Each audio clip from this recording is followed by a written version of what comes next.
శ్రీలంక పర్యటనను టీమిండియా ఘనంగా ప్రారంభించింది, ఘనంగా ముగించింది. గాలే వేదికగా బుధవారం జరిగిన తొలి టెస్టులో సమిష్టిగా రాణించిన భారత్ 165 పరుగుల భారీ తేడాతో విజయం సాధించింది. యువ స్పిన్నర్ మానవ్ సుతార్ ఏకంగా 10 వికెట్ల ప్రదర్శనతో భారత విజయంలో కీలక పాత్ర పోషించాడు.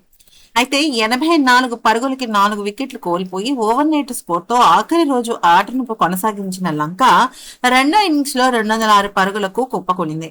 ఓవర్ నైట్ బ్యాటర్లు ధనుంజయ్ డిసెల్వా 59 పరుగులు చేయగా ఇక సోనాల్ దినూషా 84 పరుగులతో ఇక చాలా బాగా రాణించారు.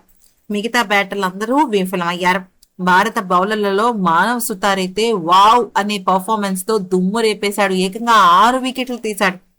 55 పరుగులు ఇచ్చి 6 వికెట్లు తీశాడు. ప్రతి ఓవర్ కి ఇంచుమించు ఒక వికెట్ తీసుకుంటూ వెళ్ళాడు. ప్రసిద్ధ కృష్ణ అయితే 2 వికెట్లు తీశాడు. సిరాజ్, జడేజా తల ఒక వికెట్ తీశారు. అయితే ముఖ్యంగా ఈ మ్యాచ్ మన భారత్ గెలుపు వచ్చింది ఎలాగా అంటే జడేజా ఆఖరిలో ఒక అద్భుతమైన వికెట్ తీయడంతో. ఆఖరి రోజు ఆటలో డిసెల్వా, సోనల్ దినుషా భారత బౌలర్ల సహనాన్ని పరీక్షించిన జడేజా ఈ జోడీని విడదీసి 5వ వికెట్ కు నమోదైన 95 పరుగుల భాగస్వామ్యానికి తెరదించాడు. కేసర్ సువంతతో కలిసి దినుషా పోరాడిన మానవ్ సుతార్ దెబ్బతీశాడు. వరుస బంతుల్లో సోనల్ దినుషా, ప్రభాత్ జయసూర్యను పెవిలియన్ కు చేర్చాడు.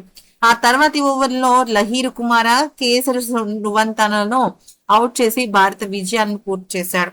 ఈ మ్యాచ్ లో ముందుగా బ్యాటింగ్ చేసిన భారత తొలి ఇన్నింగ్స్ 462 పరుగులకు కుప్పకూడింది.